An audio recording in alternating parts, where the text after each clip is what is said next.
I'm Whitney. I'm Mindy. And I'm Deb. We're three best friends who love nerdy things. Well, some people think we're nerdy, but we think we're pretty awesome. This is our nerdiest thing.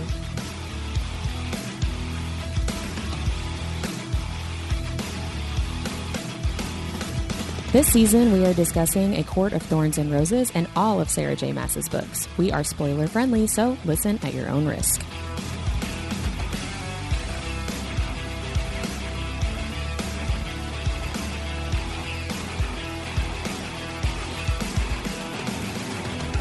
Hello, fellow nerds. Welcome to our nerdiest thing. Today we are talking about chapters 28, 29, and 30 of A Court of Thorns and Roses. But before we get into it, Mindy, will you please do our nerdiest vocabulary? I wanted to look into the etymology of the name Amarantha because we have brought her up quite a bit.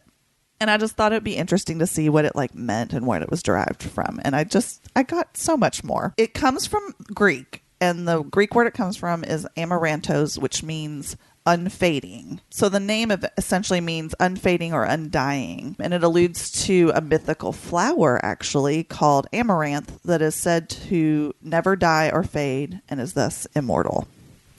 Ooh. So that was kind of interesting. Wonder if she's... I was literally thinking as I was prepping for this episode, who's our big bad right now? Maybe it. Cliche. Well, I guess, but maybe it's Amarantha too. That'd be cool. So the other thing I found interesting is there actually are listed two pronunciations. Oh my gosh.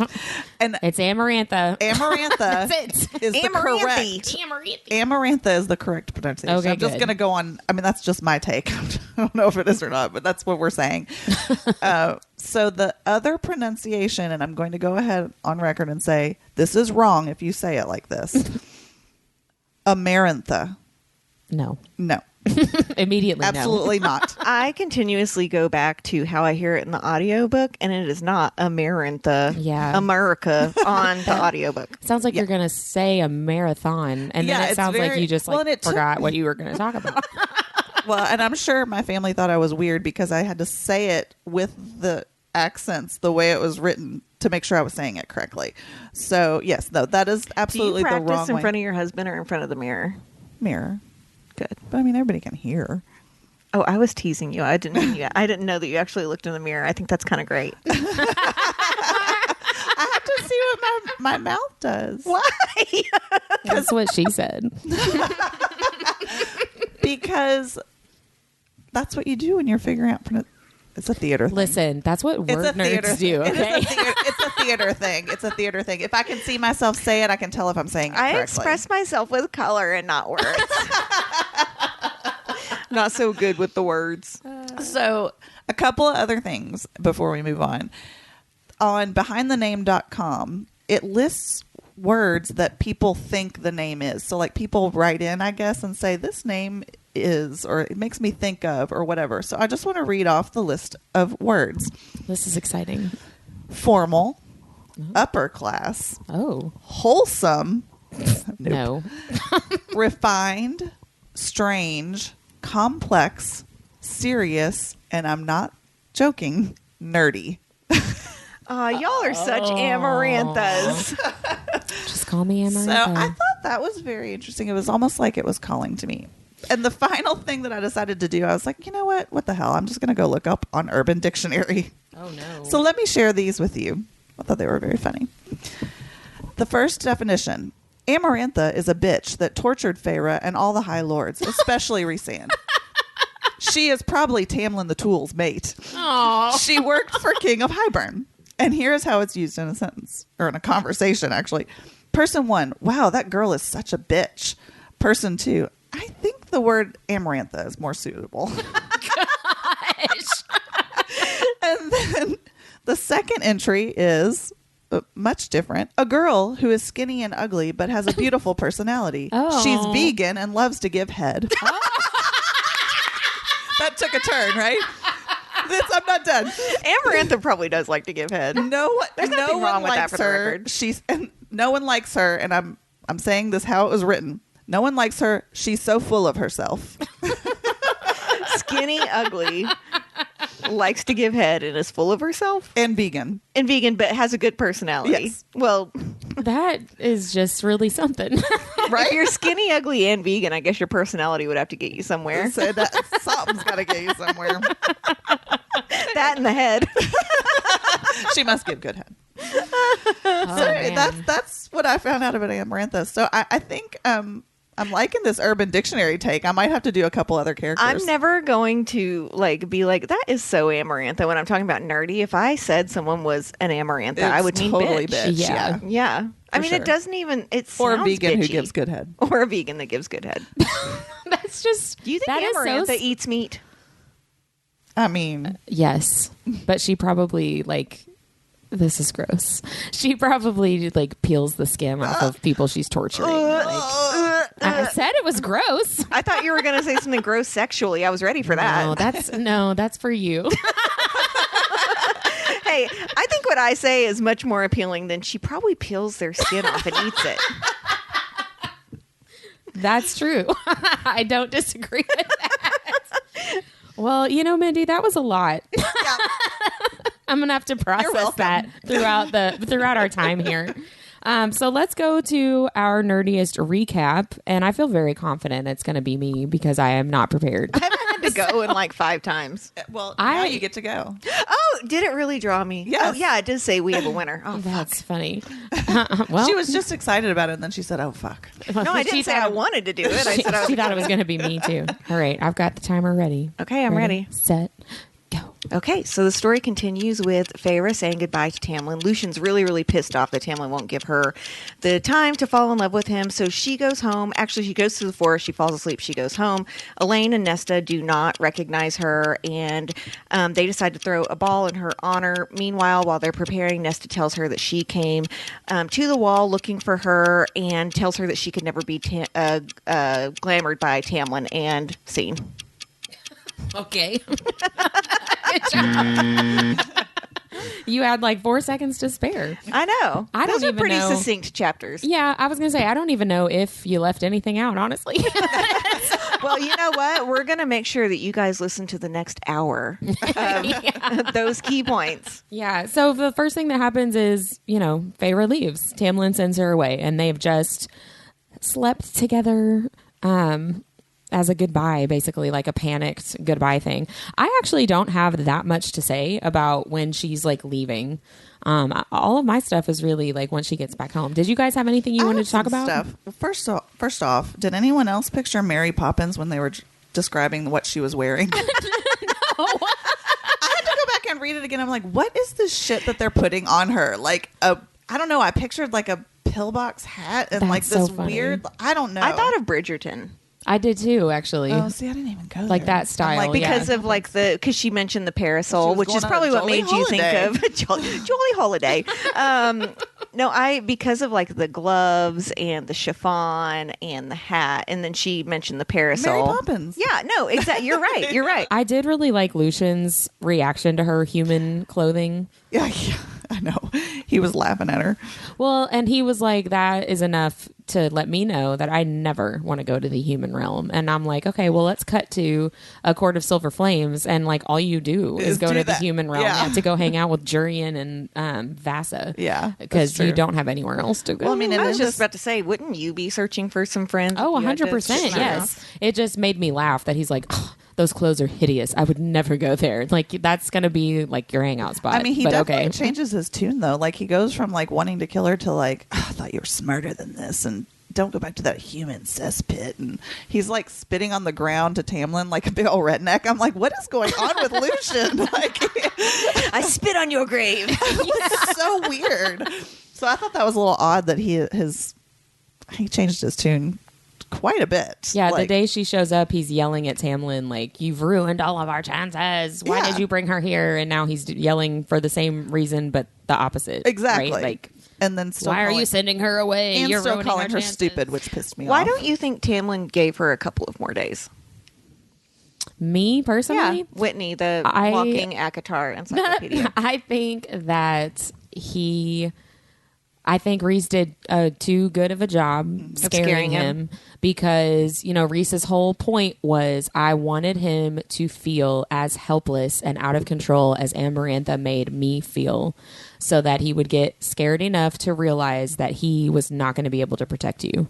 And I think that was it. I think Tamlin was just like, there's no way I can do this. And I mean, he doesn't. Right. Like, you know, we'll talk about it in a few weeks or a couple of weeks when she goes under the mountain, you know, Tamlin does nothing to protect her. Like, he doesn't even try as far as we can see as a reader. Right. So, yeah, I mean, I think he just knew I can't protect her. And if she at this point, he loves her. And if she saves us, but Amarantha kills her, what good is that going to do? Because then I can't be with her anyway. So I love her enough to try to protect her. I feel like is where he's coming from. He lied to her and said he'd see her again. I was wondering the same thing. Yeah, I'm like, why would he do that? Why would he? I think he thinks that she won't leave if he tells her the truth of what he really thinks is going to happen, and I'm never going to see you again. I think that he is probably afraid that she's going to make it too difficult and like cause a ruckus and maybe attract some people that he doesn't want to get her before she can go back. I think that maybe he's afraid that she'll try eventually to come back and find him, and he doesn't want her to do that. I think he's just. But we know they're kind of counting on her coming back too. So I mean, they're in a thankless situation. They have no idea what they can do to save themselves. So, it's a lose-lose as far as they're concerned. Yes. Yeah, but no, I think that at this point, Tamlin is deciding that he's going to keep Feyre safe and just deal with the curse and just like be cursed. And that's just what he's going to do. Which, I mean, that's kind of a really major decision for a lot of other people. Yeah. You know what? Probably would like you to do the opposite, Tamlin. You know what? Fuck it. I'm tired and it's been 50 years and I just give in. Forget it. It's quite a grand gesture for Feyre. But then there's also a lot of other people that are getting absolutely screwed in the process. I hadn't thought about it that way. Yeah, that his just stopping trying just screwed everybody over. Yeah. It's like he either sacrifices one person for the greater good or sacrifices the greater good for one person. Well, you know what I mean? I don't remember, and I know we'll get to this in a couple of weeks. I'm really excited to get to the Under the Mountain part of the book. But I don't remember people being outwardly vicious to him that he didn't break the curse. I feel like a lot of people hate Rhysand, right? Because that's what you're supposed to do as the reader. But I don't feel like there's a whole lot of like, what the fuck, dude? You just gave up? I think that, and maybe we'll notice more when we read about Under the Mountain this time because we're thinking about it. But I would imagine that people actually under the mountain would be too afraid because he's like Amarantha's pet, right? Like everybody knows that she's into him. So kind of like Rhys is kind of untouchable because he's Amarantha's whore. Tamlin would be Amarantha's pet, right? But then after Under the Mountain, I think spoiler alert, I think the fact that Tamlin is the one who kills Amarantha wins him some points back. Do you know what I mean? Have we already talked about, do you think that she also raped Tamlin while he was there? I don't know. I'm interested to look for clues of that kind of thing, of like what was really going on. Because why wouldn't she leverage that power while he was there? Well, because we already know she does. Especially when the whole point of the curse was, I want you, but you rejected me. Right. And until Feyre shows back up under the mountain, or shows up under the mountain, Amarantha thinks that she has won. Right. So it would make sense to me that she would then like pursue a physical relationship with Tamlin, whether he wanted one or not. Right. You know, that makes sense. I feel like that might be like her one flaw, like that she really, like if we go with this whole thing that they're mates, like because we're all kind of sort of on that page. I like that theory. I would think that she would want it to be reciprocal. Like it's different than when she's taking it from Rhysand because it's just sex. But she hasn't wanted anything to be reciprocal so far, right? She cursed him. Yeah. What? Because he didn't like her. Yeah, he rejected her. Well, I know, but I'm saying if she wanted it to be reciprocal, she could have tried to win him over instead of cursing him. That's true. Maybe she's more socially awkward than he is. maybe she has less game. Match made in heaven. I don't know because I know that Amarantha is still having sex with Rhysand, right, under the mountain, because he talks to Feyre. He makes a couple of comments about like that bitch is running me ragged. Ooh, yeah. How many STDs do you think are going around under the mountain? You know, I bet that the Fae have perfected some kind of magic to get rid of They have a those. vaccine against the clap. Yeah, they can't figure out C-sections, but They will not get crabs or gonorrhea. they've got the chlamydia thing figured out. Yeah, they probably do. I do want to go over before we leave this chapter. How'd you know? Because I was about to leave. I know. Something I wrote down that I thought was interesting. Feyre lists all these reasons for not saying I love you to Tamlin. Mm-hmm. And I kind of wanted to go through them, pick them apart a little bit. Number one, she says, because of what he had to face. That's a quote. And I'm like, calling bullshit, because that really doesn't even correlate. Like, why wouldn't you? Because he's got to go face that. Well, to be fair, she doesn't know what it is, right? Like, she still doesn't know what it is he has to face, So really. that can't really be an excuse, in my opinion. And even if it were a valid excuse, it's not correct because Right. she doesn't have all the information. Right. You know what I mean? So anyway, I call bullshit on that one. Like I really think this whole thing is she's just trying to make up excuses. But I just thought it was interesting. I'm not sure she actually loves him. Oh, I'm getting to that. Okay. I'm getting that. Carry on. And then she says, because he might not find me again despite his promise. Also bullshit. If you really loved someone and thought you would never see them again, wouldn't you want them to know?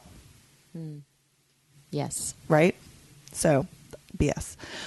And she says, because he was immortal and she was not. And this one I almost can see because she is considering that no matter what, they can't be forever. And at least, not for her. Like, Right. And that's actually sort of unselfish. So that one I'll give her. She didn't want to become a burden to him. And I put, newsflash, you already are. Well, I put there that she knows what that feels like. Exactly. But he already has said he loves her, so not reciprocating that probably makes him feel worse. It's burdensome to be like, leave him hanging. Yeah. Thank you. Well, I clocked that too, the fact that she still thinks that she's going to burden him by telling him that she loves him. And I wrote down that she is still, like, she's made a lot of progress with her confidence and her self-esteem, but she still has a long way to go. I noted that and too. I wrote down too, because I know the last episode we talked about how Reese calls her what was it, like human trash or something like that. Yeah. And I wondered, did his insults that kind of like reinforce what she already thinks of herself? Probably. Did that contribute to this moment where she's she not describes herself as just another body to defend. right? Like, does that contribute, that another High Lord insulted her like that? Did that contribute at all to her lack of confidence in this moment, you know? Yeah. So the final thing gets to your point, Deb. She says this, and this is what it's described in when she's leaving. She says nothing and doesn't look back. And I'm like, isn't that quite the metaphor? She doesn't say I love you to Tamlin because she doesn't love him. And maybe deep down she knows that. Well, here's what I think, since you guys asked. I would actually love to hear what you're saying. What if I don't want to hear this? Well, What are we going you to do can then? plug your ears like my daughter does. So you want me to act like a 3-year-old? Yeah, she's very mature for her age. No, I was just thinking while you were talking about that, I wonder if Feyre, because we've talked before, Feyre does not have experience with relationships, right? Like, her parents were not really an example for her. Her mom died when she was really young anyway, so she didn't have a model for a good, healthy romantic relationship. She's never had a good, healthy romantic relationship. This experience with Tamlin is like all of the experience she has. So I think that she thinks that she's in love with Tamlin and that she loves Tamlin, but I don't think she thinks she does. I don't think that she would be able to tell the difference between, do I actually love him or not? Well, you know that's what I what I'm mean? saying. That's Until why I she said- actually falls in love. Right. And we all do that, right? Like when Right. you're 13 or 14 you know- and you're like, I'm so in love with him. And then you actually fall in love and you're like, oh my God. It's like what you was I don't thinking? I was just going flashing back and feeling Your horrified. first boyfriend you thought you were in love with, and now I'm like, oh, that was not love. I don't know what I was you don't thinking. realize what you really want until you realize what you don't really want. Yes. Right. But also, that's kind of why I said I feel like maybe deep down, somewhere deep down, Maybe. like she thinks she is, but somewhere deep down she knows that he's not the one for her. This isn't right. Like, we've talked about that, right? Like, there are so many little clues that we see now as people who know that Tamlin isn't right for her that show that he's really not right for her, you know? And also, like, if you have to come up with 5 excuses why you're not saying it, then that means you feel guilty for not saying it. Yeah. Right. Well, I think, too, she may just know that she's being a coward in this moment. You know what I mean? Like, she knows that I absolutely could say this and I absolutely should say this, but I'm, like, just too scared to. That's true. You know? And, like, she may be trying to justify it for herself because she doesn't want to admit that she's just being scared. It would make things infinitely harder, like emotionally, in terms of her leaving if she did say it out loud. If she does or does not, you know? Yeah. No matter what. I'm excited to read next week's in this context because Alice, I'm pretty sure, is like, you are so stupid. All you had to do is say it back. It's like, you know, this really simple thing that would have made a really big difference. But then we wouldn't have the awesome Under the Mountain stuff that she gets to do because she's amazing. But then she wouldn't have all as much trauma. Yeah. So thanks for taking one for the team for our reading enjoyment. For our entertainment, yeah. So then she goes home. She goes home and Nesta and Elaine are there, but her father is not there at that moment. She realizes they didn't know who she was and she's like, guys, hi, I'm your sister. And they're she like, also was in a fucking top hat. They were like a crazy Mary costume. Poppins? Right. Well, because the last time they had seen her, they had only been seeing her in her like hunting clothes and stuff, which I get. I mean, it's been months and months. And, you know, to be fair, she's gained weight. She's right. built out. She looks very different. So Feyre mentions specifically Nesta, that Nesta's cold, cunning eyes were looking at her. And I was like, first of all, you have the same eyes. Because you told us. She told us. Yeah, that you several told us times. that you guys both have your mother's eyes. So I just thought it was kind of funny that she describes Nesta's eyes that way. Because I'm like, does that mean you think your eyes are also cold and cunning? Or is that just because you don't like Nesta very much? But she says about Nesta, she'd been made differently from something harder and stronger than bone and blood. She was as different from the humans around us as I had become. And I wrote down, she was also made differently by the cauldron. Yeah. When she comes out as a maid. I'm going to talk more about this in a moment. Yeah, I just thought that was really interesting. Well, and later on, Feyre even describes her as beautiful, imperious, still as in like not moving. You guys are taking my talking points. Sorry, as one of the Fae. Whoopsies. And Deborah will talk about that later. Yeah, I have a lot to say about Nesta. Not necessarily in this moment, but in the conversation that's coming up. One thing I did notice too, and this is not about Nesta, but I just wanted to point out, she notices the human servants and she like specifically like basically calls them out and says they're unfinished, graceless creatures of earth and blood. And I'm like, okay, Miss Hoity Toity, go out to the Fae, and you come back like, ouch. Like, yeah, like all. So it's interesting, but I think you'll probably get to this later about the difference that Feyre. Let's just talk about it. Yeah, let's do it. I don't know what we're waiting for at this point. So I did notice a lot of foreshadowing in this chapter and the next around Feyre and Nesta becoming high fae, right? We don't learn much about Elaine again. It's just a reoccurring theme in these books. But I wanted to point out some of the high fae qualities that they both have. So I'll do Feyre first because then I want to speak a little bit on Nesta after she becomes high fae and a couple of the theories around that. So Feyre's fae-like qualities, and a couple of these you've already said.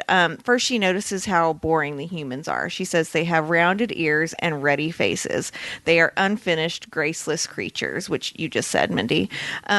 Her sisters don't recognize her. She looks so different. But it also says that she is glowing when she looks in the mirror, which for me is symbolic of the ember of life that she's going to eventually receive. She says food is tasteless and like ash in her mouth, and that her surroundings feel ordinary. Her voice even sounds different. So, you know, she says in the book that, is this from Tamlin glamouring me? What is it about this that I've changed so much? But there is a theory that has a lot of resounding push behind it that their mother was a witch, or that their father is not Daddy Archeron, which we know. So we know some of our listeners that are close to us love when we say Daddy Archeron, so I'm just going to keep saying it. Yeah, but there's a lot of theories that the dad is not actually their dad, that they're already half fae, and the cauldron just pushes them over the edge, which would make a lot of sense. That would make a lot of sense. I truly, am like holding on to that Yeah. theory. Like I really feel like there's something there. Right. So then if you go into Nesta and keep that theory in mind, Feyre describes her as something harder and stronger than bone and blood. She's as different as Feyre from the humans around her. We know coming up in the chapter that she is resistant to Tamlin's glamour, and Feyre even says that she's never met anyone that can be resistant to a glamour, and they blame it on her being like stubborn, which doesn't really make sense. Yeah. It says that she's as beautiful and still as a high fae, and we also know that all of the high fae are highly emotional people, and even though Nesta comes off as cold and calculating, I would say she's probably the most emotional person 100%. in the house. Yes. For sure. She's also described as a queen without a throne. So there's some theories that she will become the mother through her connection of the mother to the cauldron. So there's a theory that whenever Nesta gets her tattoos at the end, she's completed her bargain with the cauldron. So she was able to take powers from the cauldron, but then the cauldron has to give her something back. So I'm really interested to hear more about that. We know that a lot happens that's unexplained in Silver Flame. So I just want to point out again, if you've not read that book, you really need to. It's very important to the lore and fandom behind these books. So after being made into the high fae by the cauldron, Nesta is able to summon, carry, and wear all of the objects that make up the Dread Trove. So if you've not read that book yet, these are magical items that carry tremendous power. And previous fae rulers used the Dread Trove items to secure their rule. So as far as we know, there were only 3 in existence before Nesta started creating some. So there is the crown, which allows the wearer to control people's minds. The harp opens portals to other dimensions in reality. So we've seen this before, right? So in Throne of Glass and Crescent City, both of those are described as having rifts or having portals open. And it's probably not a coincidence that in Crescent City, the instrument that opens the rift is another musical instrument called the horn. Yeah. So I continue, with my theory on all those. I need to go back and remember what I said in like episode 2, so I can, for those of you that can't remember that far back, I can remind you what my theory is. So then we've got the mask that's able to reanimate and control the dead. And then finally, the sword of, and I don't know how to pronounce this, Mindy, I should have asked you for our nerdiest vocabulary, Gwyddion. I say Gwydion. Gwydion, that's what I was thinking too. Okay, so we've got the Sword of Gwydion, which is carried by Rune and then Bryce in Crescent City, and this is also thought to be a Dread Trove as well. And then Nesta creates 3 other weapons. Ataraxia, which glows silver flames and kills immortal creatures, and then she also creates her own dagger and her own great sword. So if you think about the fact that they might have already been half fae and the cauldron just pushed them over, there's a lot of theories that Nesta is going to be the most powerful being in existence by the time this is over. I would love that. Yeah, that would be really cool. So people better get on board. So it's theorized that she'll yield enough power to open portals to other worlds, and that Nesta is the mother that we keep seeing, and that, again, this is not on the same timeline as the other books. So she actually has probably traveled backwards to become the mother and is kind of controlling all of these things. Very like... I mean, this whole space-time continuum, which might be the nerdiest thing I've ever said, is boggling to me. But the fact that no one's seen this person's face, no one knows where she originated from, and Nesta's gearing up to be this most powerful person in existence, I think, says a lot. And that she took something from the cauldron that we see the mother depicted as pouring from all the time. So I think a lot is about to happen in these books. I wish that people could see my face right now. Because I know I'm so excited about your face right now because it makes me feel like I'm on to something because the mother in Silver Flames, there's definitely some kind of weird connection between the mother and Nesta because more than once she hears the mother talk to her. Right. Right. And so on the opposite end, because we still don't know what the mother truly does, right? Like besides power. Yeah. So in that same theory, the mother may be a death goddess or death itself. So the power from the cauldron may come from the Death Maiden, who would be Nesta. So again, she is the mother. She's powering the cauldron, which is how she's able to take something from it and create a bargain with it. So that's really interesting. If we could at least get a date for the 6th book, I know, right? I would feel a lot better about things. Anything. Right? Yeah, I know you just had a baby and you're doing other things, but So yeah, I think that the Fae qualities that they're both showing here it's just setting us up for even more craziness over the next several books, and this is only book 1. I'm really excited about that. Just the idea of all of that. I know that she could be the mother. I think that's kind of cool. All those theories. Well, and I just really love Nesta, and so I really like the idea of her like coming more into her power. Well, and I know you wanted to talk a lot about her tonight, so like tell us what your thoughts are, because I love Nesta too. I did a lot of kind of like connecting the dots with information that we get later about Nesta to kind of inform how I'm reading this interaction with Feyre right now, because Feyre is talking to Nesta with a very incomplete idea of who Nesta is and what Nesta does, right? So when she first comes back home, she notices like Nesta is there, and the last time she was there before she went to Prithian, Nesta was like, I'm going to marry the Tomas Mandre guy. And so Feyre's like, oh, well, she's definitely not married. So we've talked before, Feyre does not know that Nesta broke up with that guy 3 days after Feyre left, when Feyre said, do not marry that guy. Nesta actually listened to her and broke up with him. Rereading this, I almost started crying when Feyre asked why, and she said because he wouldn't have been brave enough to go and find you with me. I was like, that's awful for her, for Nesta. Yes. Well, I have a lot. I just Let's have go. a lot. I'm ready. So Feyre also does not know that when Nesta went to break up with Tomas, I just always call him Thomas. I don't know if that's right. It's probably not. Anyway, he tried to rape her when she was breaking up with him. And so then we also find out that Nesta was not glamoured, and that Elaine was glamoured, and that their father was glamoured, but it didn't work on Nesta. So just think for a second, listeners who don't like Nesta. And Deborah and Mindy. Well, I mean, just like think about the context of she watched her sister get abducted essentially by a giant talking scary monster man. She watches, I mean that's basically what he was, right? She watches her dad and her other sister like flip a switch and have no idea what had happened.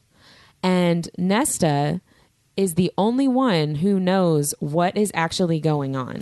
And even says that she feels like she was going crazy. She thought she was crazy. I mean, again, it's heartbreaking. She saved a piece of the table that Feyre had painted that had claw marks on it. To and remind hid her. Right. To continuously pull out of her pocket to go like, no, I am the sane one here. Everyone I know else this is actually crazy. happened. Yeah. Yep. And the bitterness, we all know she's a very, very bitter person. Sure. So the contempt that goes behind that of, she already hates her father. She talks about it more at length in this chapter. But just for her to be like, you guys are so fucking stupid. How did you fall for this? And she knows that she can't do anything about that, right? Like it's magic that they think that Feyre's off with some like dying aunt or whatever. Like, well, and if she says something, they're going to think she is crazy. Right. Yeah. And so Nesta is put in this really impossible situation because she knows what has happened to her sister. She's imagining the worst, most horrible things are happening to her over in Prithian, because why wouldn't she think that from her perspective? And there is not a single person that is with her that is on the same page as her at all. And then she spends 3 days, those first 3 days before she breaks up with the Tomas guy, thinking that she's absolutely insane, thinking that she maybe made this whole thing up and having to continually remind herself of it. Then she has somebody try to rape her and doesn't tell anybody about it. We know later on that, I think it was in the bonus the bonus chapter for Mist and Fury, the bonus chapter that is titled Wings and Ember, maybe. Cassian is talking to her and she like acts kind of afraid of him or something. And he kind of puts two and two together immediately because he's just so good at reading people. And he's like, somebody hurt you. Who is it? Tell me who it is right now. And I'll just like go murder them. And she kind of thinks to herself about this ordeal with Tomas, and nobody knows that happened. Like Cassian is the only person that knows, as far as we've been told as the reader anyway. He's the only person that knows that anything like that happened to her. And so she's been spending these months and months and months with this brand new house and this recovered wealth and this sister that's off in Prithian that she thinks is probably being murdered or tortured, and this other sister that's like, I'm gonna go plant tomatoes. And Nesta is like completely on her own, struggling with that trauma, with that stress, with that worry, and like completely alone with that burden. And nobody knows that she's been dealing with that, right? And even when she tells Feyre, I knew what was going on, I wasn't glamoured. Like Feyre does not make the connection of like how difficult that must have been for Nesta. Like, you're not crazy, you know, thanks for coming to get me. Like she does not make that connection at all, and is just like, oh wow, maybe she does really care about me. But then she's like, oh, it's just because she's so stubborn. That's not a thing, because I would say that Feyre is just as stubborn as Nesta is. Nesta's just louder about it, right? 1,000. They are so alike. It's ridiculous. And, you know, Feyre goes to the town and sees Tomas and mentions how he kind of like leers at her and is looking at her in a really predatory way, and it makes her very uncomfortable. And then has the gall to be like, I wonder why Nesta broke it off. And I'm like, are you serious? Because I reread that section a couple of times because I'm like, is she being sarcastic? And I'm just like not getting it. But I think she was genuinely like, I wonder why Nesta broke up with him. Well, also after he just fucked your sister in the middle of the street. That's what I'm saying. Yeah. Like, you just are commenting on what a creep he is. You told her not to marry him. And they were talking about looting the house that just burned down. Yeah.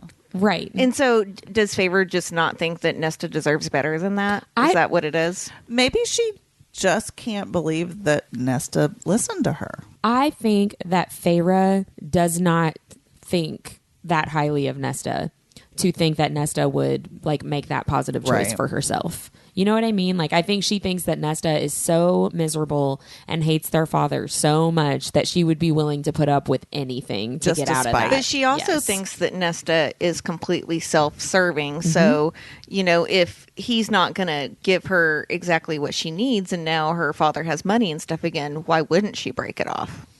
Well, so I'm surprised she doesn't think that. Yeah, I don't know why she doesn't think that either. But again, that's another thing that we find out way later, that Feyre has no idea. And we talked about this in one of the really early episodes. When Nesta breaks up with Tomas, they have not gotten that wealth back yet. She has no idea that Tamlin is going to send all that money.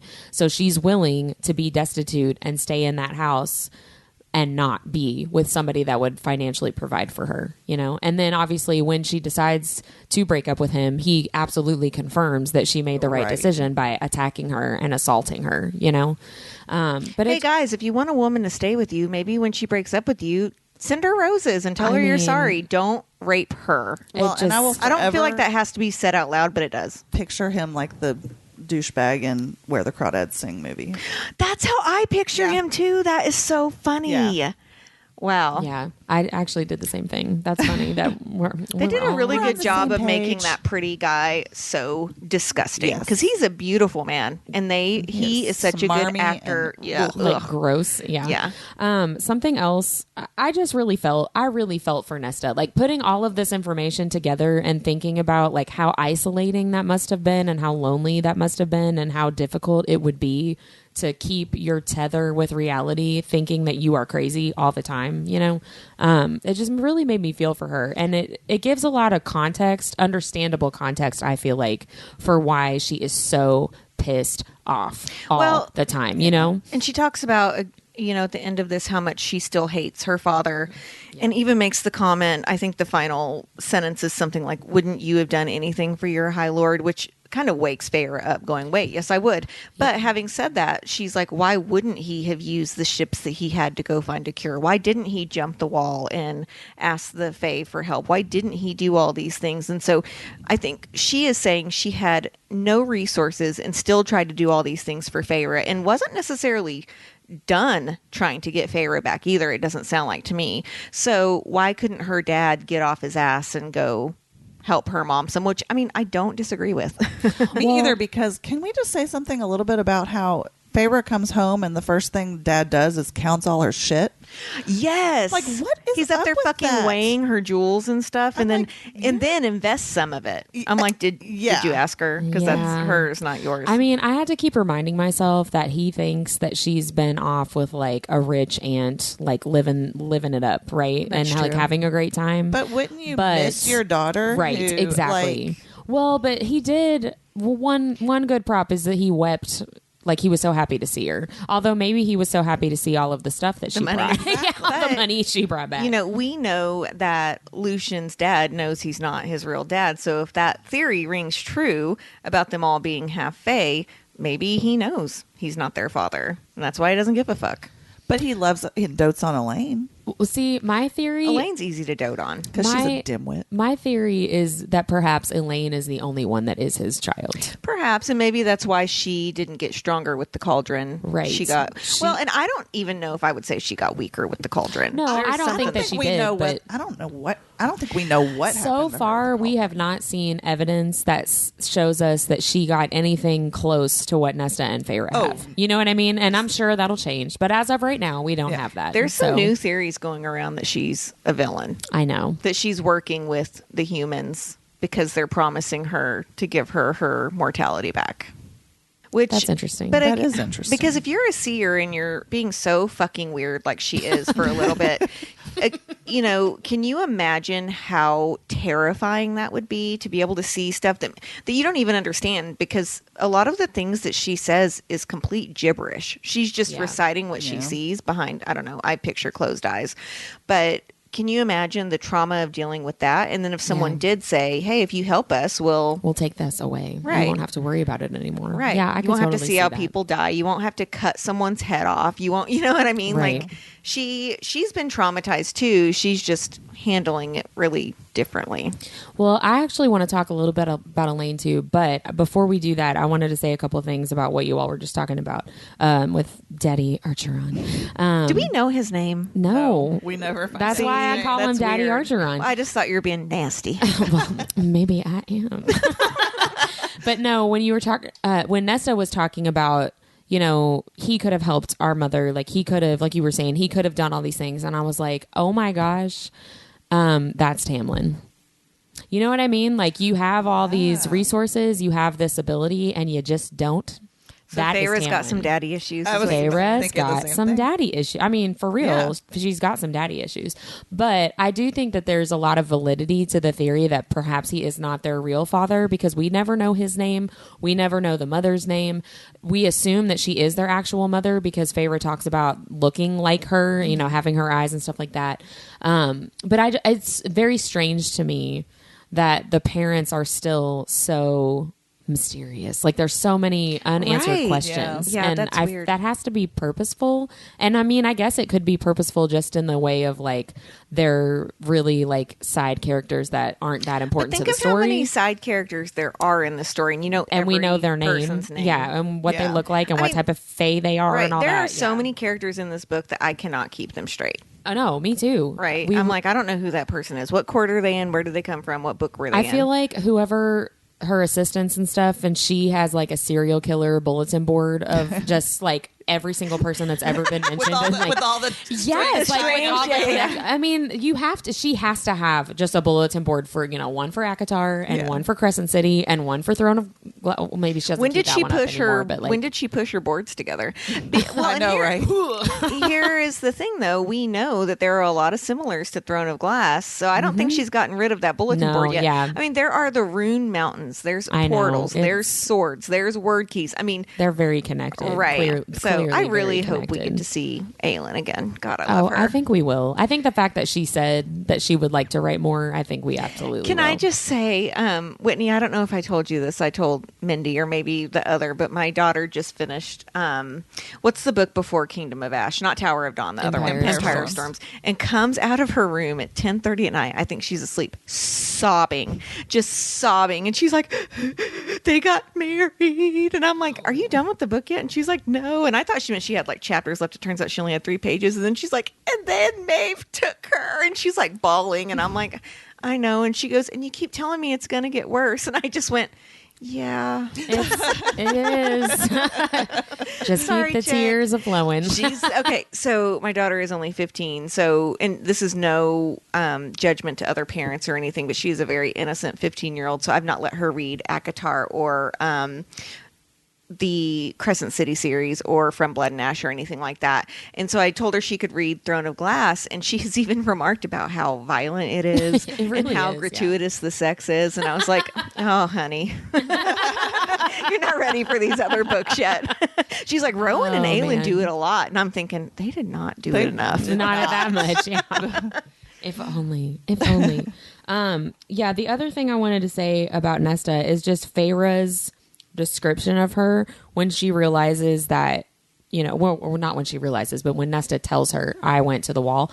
First of all, I would pay any amount of money for Sarah J to write a bonus chapter of Nesta and the Mercenary. We also don't know the mercenary's name, which is very Throne of Glass. I had right? completely forgotten that the mercenary Comes comes back. back in this way. Me too. I had not remembered that at all. And I was like, the mercenary, because I remembered our conversation before about, like, you know, this sad character that is still a mysterious stranger or whatever, maybe important later. But I would love a bonus chapter of that, like, journey through the woods and the conversations and stuff. Like, that would be so entertaining I to don't me. really see either of them talking to each other. I know. They would have It to. was just 2 days of them scowling at each other and, you know, 2 a days rabbit there on a and stick. 2 days back though. Yeah. So it was she would have been gone for almost a week, plus however long they took looking for like a way through the wall, right?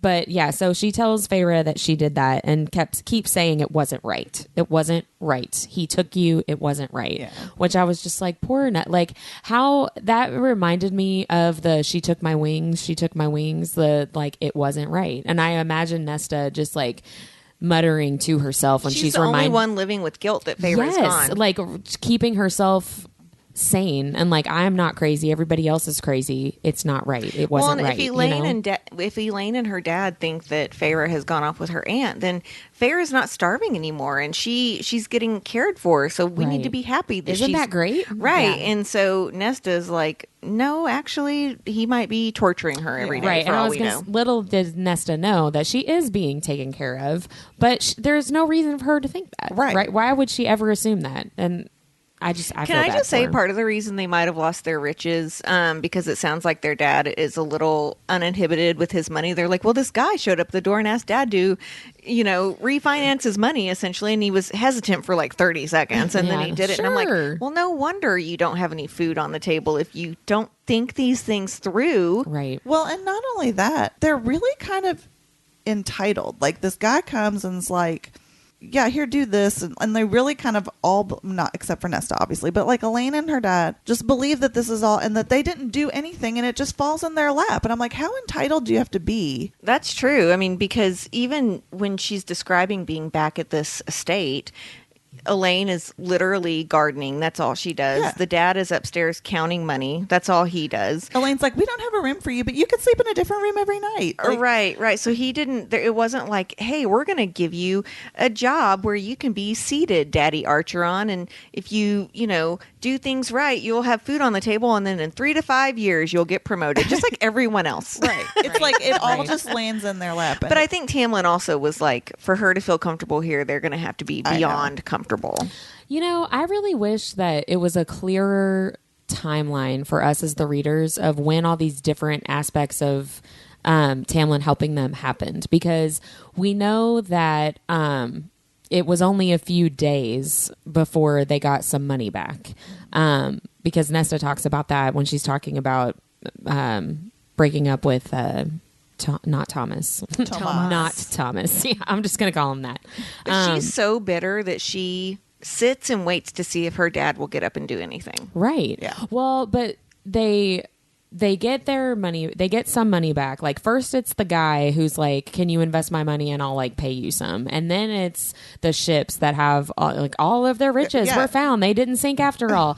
And then it's the some random healer shows up and like helps heal his leg. And I'm like, what is the timeline of all of that? Because what I'm imagining is that as Tamlin is falling in love with Feyre, he's sending people back to help the family more, as opposed to him doing all of that stuff up front. Because why would he do all of it up front? You know what I mean? This is why people want a Tamlin point of view, which, dear God, please don't. Please don't. We've talked about this a million times. But well, I think a point of view, but not necessarily a point of view from these events. Right. Is that right? Yeah. I don't really want to know how or when he did those things, but that is really interesting to think about, that as he fell more in love with her, he's like, okay, well, and maybe he did go ahead and do it gradually so that the community wasn't like, witches! Right, yeah, you know that's what true. I mean? Like, they could have burned them at the stake if they got their riches back too quickly. Fair point. So let's talk about Elaine for just a second. So Elaine is gardening, and I'm just like, eye roll. Okay. She talks about, this is like just a question that I had and forgot to look up, but she says something about how their dad brought her seeds or tulips from like the tulip fields. She's of talking the about continent. Holland, right? Well, that's where I went. I was like, that seems because we've talked about when you look at the map how it looks like, you know, there's Ireland and then definitely Scotland, and so it would make sense that Holland. But in the is world in that area. of ACOTAR, like where would that be? Holland. Okay, but I was just wondering, like, is there a tulip field or something in like Throne of Glass somewhere or in Crescent City somewhere that's mentioned or important? Because I'll have to think about that. That stood out to me. Listeners, if you're remembering there was a flower field anywhere, please shoot us a message. Yeah, like I felt it felt like the kind of thing that has a connection to one of the other books, and I'm just not sure that it actually does or not. Well, and I do like the hope that Feyre felt in that moment of like, oh my gosh, we actually could travel and go. Yeah, look at that. That was a sweet moment. You know, I actually wrote that down because I was like, it's kind of interesting to me that she is thinking about going on these trips with Elaine, because in that moment, it's like Tamlin and the Spring Court kind of evaporate for just a second, because she's so obsessed in her mind, like all she's thinking about is Tamlin and what is Tamlin doing and is he okay and is he really going to come back for me and am I really going to see him again? Like she's just constantly on a loop thinking about that, except for that moment. Yeah. And I just thought that was really interesting because it's a little bit of like a break of that kind of obsessive.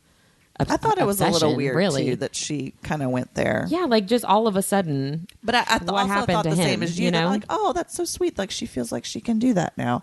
But it did stand out to me as something that was a little off. I'd like to pay attention moving forward and see how people feel and change their mind about things around Elaine. Mm-hmm. Because it is weird how she suddenly was just like, oh, I'm not sad right now. Let's go and look at the tulips. You know, that's really odd that happened. Well, and while they're there, Elaine says, like, I'm worried about Nesta. And that's when I wrote my big list that I went over earlier about, like, Nesta's going through a lot. I wrote down, she's dealing with a lot that no one knows about. Sorry, she's bitchy. Like, there's a lot going on, Elaine. Yeah. But I wonder if maybe she wanted to talk about Nesta. And Elaine is like pulling Feyre aside to give her that opportunity or something. But I think that's probably giving Elaine too much credit. I definitely think that's giving Elaine too much credit. I think Elaine's like, she's fucking your problem now. Like I've been dealing with her this whole time you've been gone, so have at it. Like I really don't. Do you think that if we go to quote unquote present time in the book, so the end of book 5, do you think Elaine has ever started to understand that Nesta was going through all this by herself? Do you think Elaine gets it? No. Or do you think Nesta... anybody but Cassian gets it? No. Truly. Right. I mean, because you would think Elaine would look back and go, oh my God, I didn't see all that stuff happening to Nesta and I'm so sorry. But instead she's like, there's ravens at flight. I don't remember what she says. It's something. Will I hear the earthworms digging through the earth? There you go. That's crazier than there's ravens at flight. Well, no, because as far as I remember in all of the books, the only people that Nesta talks to about Tomas is Cassian, and I don't even think that she really tells him anything, really. And she talks about it a little bit, I think, with the Valkyries. Well, you know that Cassian gabs to Azriel and Rhysand about everything, though. Well, but like, I don't think anybody ever finds that out. Like, Right. I don't think Feyre and Elaine have any concept that happened at all. But I mean, I'm talking more about Elaine realizing that Nesta wasn't glamoured the whole time. No, that's what I was saying earlier about Feyre. Like, she straight up tells Feyre that she wasn't glamoured, and Feyre, like, doesn't put it together. And even when you think about book 3... I'm not sure I had put it together until you said that. I hadn't until this read, until, like, just thinking about, like, how shall I defend Nesta today? And then it was like, oh my gosh, this is a lot that she's had to deal with. But, you know, you think about book 3, Wings and Ruin, and Feyre and Nesta still have a very, like, fraught relationship, and they're trying to work through it a little bit, and it's not super going great. And Feyre is still kind of stuck on, like, why are you always such a bitch to me? Why are you always so mean to me? Why are you like, it's still about her, right? And like how she feels Nesta is treating her. And it's not at all about trying to understand, like, why are you this way? It's more like, why do you treat me that way? Does anyone you know? ever ask that, though? Like, if you really think about it, I remember... like, in general, in life? In life, Yeah, right? I no. remember... We're all very self-centered. Well, no, I'm just saying people don't know how to react to trauma. I remember precisely a moment that I had probably 6 months after my son was born. I was grieving, and I remember thinking that some people had started to distance themselves from me, and I remember thinking, why don't you ask why I'm acting this way? Because you're not going to go to someone and go, I'm grieving and I really could use a friend. Like, you're not going to say that. People just assume that you've got a stick up your ass, right? For the record, the two of you never backed away. You stuck through my bitchiness until I got on antidepressants and saw a therapist. So thank you so much. That's because I'm also a bitch. and antidepressants. And I'm also medicated. I mean, really, that all three of us are. So. No, but seriously, like, you do have a moment where you're like, no, how come nobody notices that you need them to ask? And it's because you do. It's just humanity where you get stuck in your own stuff. There's always something going on with someone, you know, and it. I think it's too easy to be like, well, your shit is not as hard as my shit. And sometimes it is and sometimes it isn't. But whatever you're going through is what's haunting you the most at that time. So I think that's why so many of the characters in the books and therefore the fans have such a problem with Nesta, because truly Cassian is really the only character that doesn't just look at Nesta's behavior, but looks at Nesta, right? Like, everybody else is in the books are just concerned with how Nesta is treating everybody else. And Cassian is the only one that's like, no, she's hurting. She needs help, you know? And I think that's why so many of the fans have a hard time with Nesta, because their favorite characters have a hard time with Nesta. You know what I mean? But I did want to bring up a question about Elaine, because when Feyre and Elaine are talking out there in that little garden, which, by the way, I'm very jealous of that ability, because I wish that I knew how to garden. So maybe that's part of why I don't like Elaine. I really don't. To be honest, gardening, I know that people that are really good at it and love it and get into it. And I guess that's what you could say about any kind of hobby that you have, right? But I don't get it. I just would love to be able to, like, grow my own. I kill like, everything peppers or whatever. I do. But, I have a brown thumb. But anyway, so she says, Feyre says Elaine had come alive. She is proud to be her sister, her generous, loving, and kind sister. She thinks that Elaine is stronger than her because she saw their old cottage as a prison, but Elaine never gave up hope. And I really just wonder what you guys think about all that. I think it's bullshit. Yes, that is correct. I think what Feyre is saying is she wished that she could have had a scope of hope that Elaine had in that moment because she spent a lot of her life being very, very unhappy. But so much about these stories has to do with fate and destiny and mates and all that. And I think that Feyre was nowhere near fulfilling her destiny. So she felt empty. Right? Well, but and Elaine could look at that with hope because she was being taken care of by Feyre. Right. Like, That's you a good got to point. think about, like, really the only difference between how she lived in the cottage and how she lives now is money and status. That's She true. has this same sort of, like off. What is it like? She's just like, I don't know, like head in the clouds, I guess. I don't know. But she was so oblivious to Feyre's sacrifice. Like, I felt like it was a little bit of an insult to Feyre to say, I wish I was back there, because there was no thank you. I was wondering why did she wish that? Because I agree with you, nothing is really different about her life except for she knows where her next meal is coming from. Yeah. And she knows that. Well, to be fair, she knew where her next meal was coming from. That's true. Feyre had to figure it out.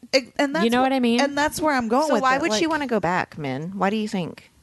Well, she says something about, she kind of describes it. She says, I sometimes I miss it because she's talking about like the season and like all the stuff that they have to do. Here, I've got it.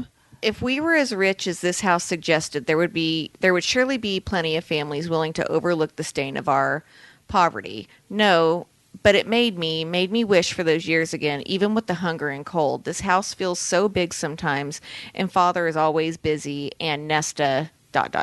So Nesta was doting on her. It's the closeness. Yeah. Like what she perceived as closeness. I still hate her. Well, She didn't thank Feyre. She never said, by the way, thank you for taking care All I of have me to all those say years. Is knowing Sarah J. Maas in 2 or 3 years, we're going to be like, okay, guys, don't hate Elaine. I know, right? I know I'm going to eat my words. I know. Eventually, I'm going to be like, okay, guys, I am an Elaine defender. But I mean, you think about, like, Feyre comes and gets this money, and while her dad's counting it, says, sure, I'll give you some, and then promptly puts a bunch in bags and goes and takes it to the poor. Did Elaine do that? No, she fucking planted a garden. See, and that's where when she says like Elaine had really come alive, I'm like, with money? Because that's really like she was planting a garden in the other house, right? Like, and she was doing all those same activities, just the limited way that she could do it because she didn't have money, Right. And kind of like you guys are saying, like really what's different about her life is wealth. And so I could come alive too if I had all the money in the world that I needed and To buy people books. to do the things that you know what I mean, Yeah. like servants to clean my house and all that books. stuff. Oh, like, wow. I mean, yeah, I would come alive too. Yeah. So I wonder if the cauldron only brings out what you already have, right? So what if, let's just say Elaine had some sort of psychic ability before that was very under the radar, right? Maybe she had a lot of deja vu or something like that.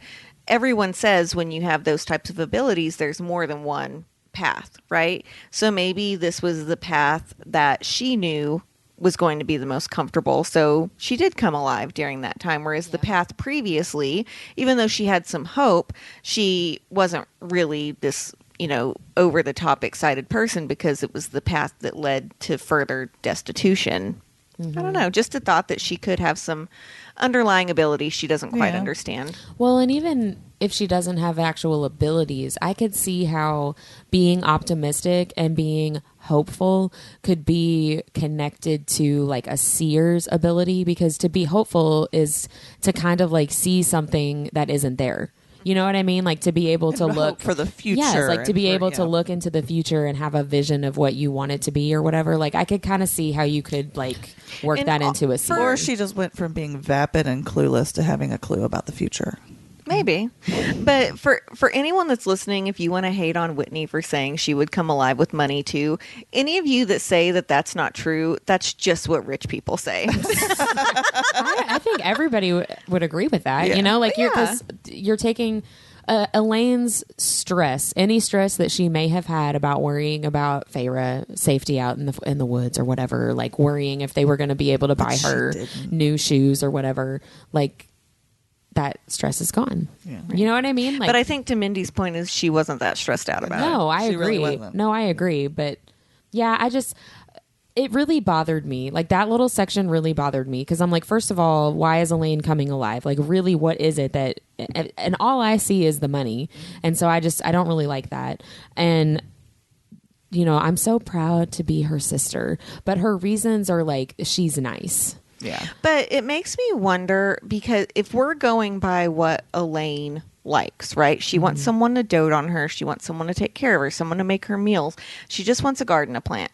So when she goes to Valaris, she could have quite easily just married Lucian and been taken care of the rest of her life. So it's a little scary for me to think of what she sees that she doesn't automatically fall right back into that because that's what makes her comfortable and quote unquote makes her come alive. So why isn't she taking that route with Lucian? I mean, maybe the cauldron took something from her more than we know, too. Maybe it took her hope. Yeah. I mean, maybe. Yeah. What if the cauldron just caused like complete depression? Wouldn't that be horrible? I mean, it pretty like much it kinda did. Yeah, it pretty much did. Yeah, that's true. Yeah. But yeah, I had a hard time.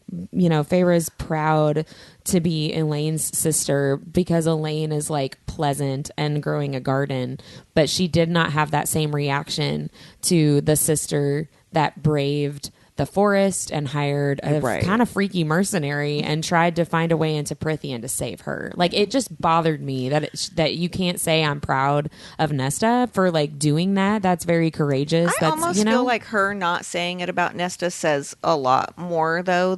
I think she's so shocked by Nesta's actions that she doesn't really know how to digest that in the moment. No, I think that's true. And Nesta honestly is still being kind of nasty to her. She's going through a lot, Deborah.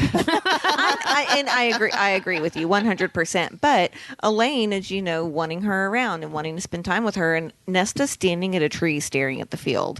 Like again, we know why. Yeah. And I'm not discounting that by any means. And Feyre doesn't know any of those things that we talked about. She just thinks that she's even says something like the same cold eyes that have always looked at me gazed upon me when I got out of the carriage, right? Yeah. So it makes me think that Nesta's like, well, what the fuck happened that you're back here? Like what is happening that I'm not even allowed to talk to you about right now? Well, and Nesta has been so worried about all these horrible things that could be happening to Feyre, and Feyre just showed up looking amazing and like very well taken care of. So I can imagine that Nesta is probably like, I have been literally losing my mind and thinking that I'm insane because I thought you were being like slowly murdered and tortured to death, and now you like clearly have been having a great time. So you know? Do you think, I just had this epiphany, do you think the glow that Feyre is talking about is her posto? Oh. I mean, she's like, I was glowing and my skin was alive. And I assumed that it was like a remnant magic. Or something. I agree completely. But like, we're talking about how great she looks. I mean, I guess she finally had good sex. The FF. Yeah. It's the FF. She was still is FF. fast forward for me. Right. And that's on a previous episode if you don't remember what we're talking about. It's fast forward. VCR, fast forward to being freshly fucked. Video cassette tape. Let's talk about Feyre just a little bit. I just wanted to point out a couple of things, and maybe you guys have other things too, but she went straight from, she goes to the cottage to like, after she talks to Elaine about it and is thinking, you know, Elaine was so hopeful about it and I wasn't. She goes and checks it out and is like, well, I mean, it just looks like an ordinary house. Like I thought it was like some cursed haunted house or basically. And then she goes to the poor part of the village basically and gives away a bunch of the money, if not all of it. I think she gives away all of it actually. Maybe that was just my assumption. But she doesn't keep any excess, right? And it made me think of when she goes to the spring court for the first time, like the first couple of days, and she just sees how much he has and is thinking like how many people this could feed and how many houses this could build. And she does not keep that excess for herself. Like her family already has much, much more than they really need. And I thought that was a really good, like, sign, I guess a sign of her growth, that she isn't like, I know what it's like to be destitute, so I'm going to keep everything I have so it doesn't ever happen again, but she's still willing to be compassionate and give to other people. I think it's also continuity and consistency of character that she you know, sees that and is like appalled by it almost, and then, you know, kind of walks the walk. Right. Yeah, it's some integrity. Yeah, integrity of her character. And let's talk about her seeing Isaac Hale with his new wife. With his plump wife. What the hell was that? It felt kind of bitchy, honestly. Like a little bit of a dig. He couldn't have my skinny ass, so he cut right? some plump lady. I don't know if it was meant to be kind of self-deprecating. Like, I was so emaciated and unhealthy. Maybe she's obviously, like, he's taking care of her. I don't know. I thought that was weird, too. But she has this, like, closure moment with Isaac where, like, they see each other and they lock eyes, and instead of going and rolling around in the hay, they're just like, yes, hello. And then they walk away. And I'm just like, does she really need that moment? Like, I was just about to say, I don't moment? really understand why that moment was in the book. I don't either. It does seem very extraneous. Well, because she makes such a big deal about how she and Isaac are not in love. She and Isaac do not have a relationship. They are not together. They just have sex. That's all it is. And she's so specific about that it's like, okay, but this closure moment feels like the end of like a rom-com where where like you think they're going to end up together, but they don't, and they are happy for each other anyway. And it's kind of very unsatisfying. It goes back to our 90s rom-com. Yeah, right. Yes. Like, I'm thinking about a couple of different movies where I'm like, wait, you guys don't end up together at the end? Like, it felt like those kind of moments. I do think the only thing I can think of that would make it sort of insert itself into the story here is that there was that moment she did talk about how when they would, there were some moments where they didn't just roll in the hay. Like when they first met or when they first started talking, they sort of got this, they sort of could relate to each other. Yeah. Like that they were both going through like they did talk. Yeah. You know, I mean, they did have like some similarities as far as like neither of them had a great life and all that. So maybe the only thing I can think of is that she thinks she's found not necessarily love, but she's found somebody. Yeah. And that she More sees meaningful. that he also has found that, and that makes her happy that he's found what she thinks she's found. I don't know. That's the only thing I can think of, but it's very extraneous and it's very quick. It's not something. The only reason I think that is because I literally thought about it too hard. Yeah. It's not something that seemed necessary at all. I'm glad that you guys thought that too, because I'm like, am I missing something? Like, is my heart 3 sizes too small or something like that? But yeah, the only other thing really that I marked down is the very, very end that you mentioned earlier, Deb, when Nesta, the very end of chapter 30, when Nesta says, you would have gone to the ends of the earth to save your high lord. And I just wrote down like this, coupled with, you know, the next chapter when she finds out what happened with Claire Better's family. Like, she's already heard that, but she doesn't realize that it's Claire Better that happened to. That comment by Nesta really is what pushes her to turn right back around and go back to the spring court for Tamlin, which then further sets in motion like the rest of her entire life.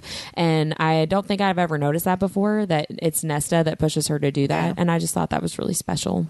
I think Nesta knew that her coming back was not ultimately what she was fated to do. She was definitely, Nesta said, like, I think your home is far away from here. Like, she saw very clearly that something had changed Feyre and that she did not want to be back home. Can I also point out that Nesta's the only one that wanted to spend time with Feyre on her own means, right? Like, she asked Feyre to teach her how to paint. Yeah, I loved that moment I too. really liked that moment a lot. And Feyre even says, like, this is not going to fucking work. This is like, she's understanding anyway. Right, she's understanding brushstrokes, but she's not understanding the emotion that goes behind painting and expressing yourself in this way. But Elaine was like, you can come sit in the garden. Her dad's like, you can watch me count money. And Nesta's like, well, I'll just come with you to a studio. What you want to do. Right. And it reminded me of some of those scenes with Tamlin where it's like he's showing an interest in her life. He's asking her questions. He's taking her to the gallery because that's what she wants to do. And Nesta's having that same kind of like, I'm interested in your life. Like, I want to spend this time with you doing something that you care about. I wonder if Nesta not being glamoured made her realize how much she had fucked things up. And so she was making a concentrated effort to be a friend to Feyre. I think yes. I think definitely, because one of the major themes of Nesta's, POV book, The Court of Silver Flames, is how much Nesta hates herself. Right. Like that ultimately is at the core of every, bitchy comment and snide remark that Nesta ever says to anybody, is that she's trying to push everybody away because she knows or she believes, I won't say she knows because I don't think it's true, but she believes that she is such a horrible person and everybody's going to figure that out and leave her anyway. So I might as well just make it faster and push them away. And to be clear, sometimes she is a horrible person. 100%. But sometimes she has really, really good intentions, like here in this chapter. Well, and I think a lot of the times when she is being a horrible person, it's because I'm going to push you away so that when you decide I'm terrible, I'm just going to show you right off that I'm terrible so that you don't like leave me when you figure it out. You can just never be with me in the first place. That's what PTSD and depression does to someone, right? Though. But it was really nice to see, because I had completely forgotten that moment too, that she asks Feyre to teach her how to paint. Like that's, nobody does that. Well, and I want to be clear, because you've heard us say on this podcast a million times that we are fans of Nesta and we do think that she deserves a book of her own. If you've not read that book yet, Nesta does not really become a better person. No, not You just really. understand her better. Yeah. And some people have finished it and even said, hey, look, I still don't like her. I don't think you're supposed to. She's not a very likable person. She's extremely loyal. She has Gwen and she has Emery at the end, and she started to get in with the inner circle just a little bit, but she wants a very close group of friends instead of having 1 million acquaintances, which quite frankly, I can understand a lot more than I think a lot of people can, right? Well, and she also wants, just like Feyre in this book, she wants an identity outside of her family, right? So like the inner circle for her is kind of tainted because that's Feyre's family, right? Like that's Feyre's court. And I understand that too. Like make a name for yourself, not connected to your sister who's the high lady. Right. Yeah. The people you've always been connected with. And like you can't unconnect yourself from your sister, right? But you can find a new group, like your own group of friends, which is exactly what she does. I can't wait to learn more about Gwen and Emery. That makes me so excited. Yeah. I really like them a lot. Oh, the Valkyries. That'll be season 37 of our Nerdies thing. Right, exactly. Eventually we'll get there. In 2040 when the next book comes out. Right. Oh, gosh. It feels like it'll be that long. Is there anything else you guys wanted to bring up? I just want to tack on one thing that, just because it's something that I've been sort of noticing as I read through. And I think I mentioned several podcasts ago about the shadow that Feyre sees in her dreams. Yeah. And that I kind of mentioned maybe it's Rhys, or maybe it's just part of the mating bond. We've talked a lot about like what that could be. And it really stood out to me in these chapters. In the 3 chapters that we read, at least 4 times she says the word shadow. She talks about this shadow. So she starts by saying she believes she's made a mistake following Tamlin's orders. This was like in the very beginning, because she'd always clung to what the Suriel told her, stay with the High Lord. So she feels like she made a mistake because she's going against that. And within that sort of notion, she describes this sensation as a darkening shadow within her when she's thinking about this, making this mistake. And I kind of wrote mating bond, ? But then it goes on and she says it again, like maybe when she thinks about the High Lord, it tunes into that part of her. When she's thinking of that tunes into that part of her, that bond. And then so she feels this shadow, or this is totally me speculating. But it continues to plague her, even making it so that she doesn't want to paint. Because she talks about how when she's going through and she feels like the shadow's looking over her and she doesn't even want to paint anymore. And this is before I would wonder if this is when Rhys is having a significantly difficult time. And that's what I'm thinking too. And then later, the very last, I think it's the last time she describes it as the shadow in my heart, the shadow that trailed her every step. And I'm like, this so feels like it's part of the mating bond to me. Yeah. It feels like he's there in some way. And like you're saying, he's either he's going through something super traumatic and she feels that sort of weight and that shadow. And maybe because she's thinking of the whole stay with the High Lord and she feels like she should have stayed with the High Lord, it taps into that mating bond, that High Lord and not the other High Lord. I don't know. I just thought it was very interesting, this notion of the shadow that's come up. Because I said when I first saw it, I was like, I'm going to watch out for this shadow. And it came up. I'm glad you are, because I totally missed all that. But I will say, and we're going to talk more about this next week, but Rhys is going through a really traumatic event because of Claire Better. Yeah. And we're going to talk about that next week. But are we now? We are, guys. Yes. Is there anything else that you guys wanted to talk about before we go into our nerdiest thing of the week? All right, who wants to share their weekly nerdy thing? I'll start. So my nerdy thing this week is, I think I've mentioned a few times that I'm not tech or social media savvy, with much to the dismay of my husband, who is an IT person. So this weekend, I decided, I got a notion that I was just going to make up my own memes, because people are making up these great memes, and why can't I do it too? And I spent a good 3 to 5 to 7 hours this weekend working on some very, I think they're nice, but they're definitely very basic. They're funny. They're great. They're funny. Which we will share with you. But I just, that's my nerdiest thing, that I spent way too much time trying to figure out how to make a meme. I feel so old. That's really funny. I want to do what all the kids are doing. But I am a kid at heart, so I'll go there. Yeah. But anyway, it was super nerdy. I spent way too much time doing that. I have 2. One of them is from tonight, because my oldest was in a school play, and I have not gotten to see him do any school plays since he started elementary school, because he only did one before COVID, and I had a stomach bug. So I was really excited. I used to do musicals and stuff. But you can also tell that you've not been to very many elementary school plays, because you're like, I was excited, and I'm like, no, I was. It was really cute. However, it was a bunch of 2nd and 3rd graders, right? And so it was that level of talent. And I had this epiphany, and my mom was there to watch this as well. And I turned to my mom like halfway through the show, and I said, so when I was in elementary school and you came to these programs when I did them, is this the level of talent we're talking about? And she was like, yeah. And I was like, I literally thought that we were amazing.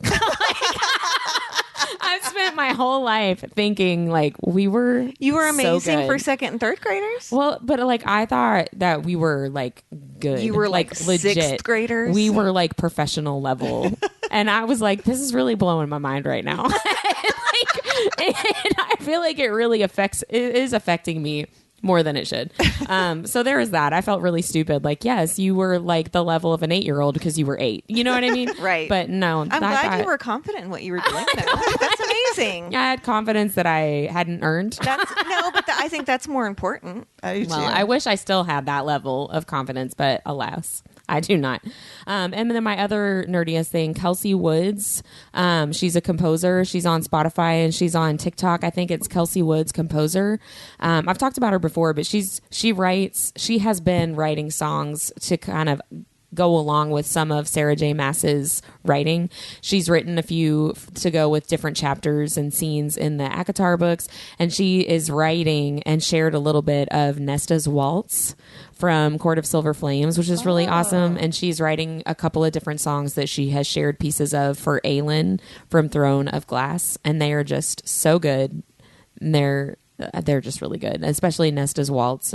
I've like watched that TikTok multiple times. Like, ooh. That's awesome. And she shares like quotes from the scenes in the book that she's using as her inspiration. That's really cool. Has she composed a fiddle song for you yet? Oh my gosh, no. But I can't wait to share that fiddle TikTok. Oh my gosh. That Tamlin fiddle TikTok. Last week's since we talked about it last week. Whitney was talking about how unhot a fiddle was, and then she starts sending us these TikToks about fiddles. So funny. That could be my third nerdiest thing that I sent that the fiddle TikTok. Isn't it weird though? Because we always say like, "Oh, Google's always listening" or whatever, and then you start getting Tamlin fiddle TikToks in your algorithm. Yeah, I'll take more of them because that was really funny. So. So my nerdiest thing of the week is I'm listening to this book right now called Vespertine. It's really an interesting book because it's about an order of nuns and it's all about religious fanaticism and possession. And Ooh. it's really, really creepy and interesting. And I think it might be this author's first book. I'll have to confirm that, but I'm really, really enjoying it. But she's in this carriage. She's shackled because she's possessed by this relic, and she sees will-o'-the-wisps. And I was like, oh, I know what those are and what that means. They're a death omen. And then, that's cool. then I had to stop listening because I had to actually do work. But I'm I thought you were saying I had to stop listening because she was going to die. Yeah. well, no, I mean, but I want to know who's about to die, and because she talks about how they're kind of carefree, pointless spirits, but we all know that that's not the case. So I'm excited about this foreshadowing that's been laid. I mean, I will tell you, I love and again being nerdy about all of the lore that we talk about in this podcast. It really opens your eyes to what these authors are doing because. For sure. I think so many times we think like, oh, well, that sounds cool. It's like a little ghost echo, will-o'-the-wisp, and it's creepy over the bog of the cemetery. But these things actually have meaning, and when you pay attention, it's really fun. Yeah. And then you start seeing it everywhere. Right, like the fiddle or the will-o'-the-wisp. What if there was a will-o'-the-wisp playing the fiddle? Now that would be really hot.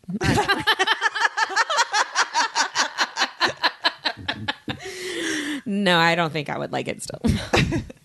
All right, well, that is it for today. Next You week. want to talk about the nerdiest cocktail? Oh, yeah. Oh, it's a very important thing. Even you heard us pouring it. I'm so sorry, you all. This is a could very, you? very important part of the evening. And I was going to let you just not do it. I know, right? What would you have done without my cocktail? So our cocktail tonight is called the Rags to Riches. It's a chai tea vodka cocktail, and it is posted on Instagram and on our website, ournerdiestthing.com. So we hope you enjoy it. It was really good. Thank you. 2 thumbs up for me. I'm just picturing you like biting your lip, and instead of like shooters, it's just like thumbs up.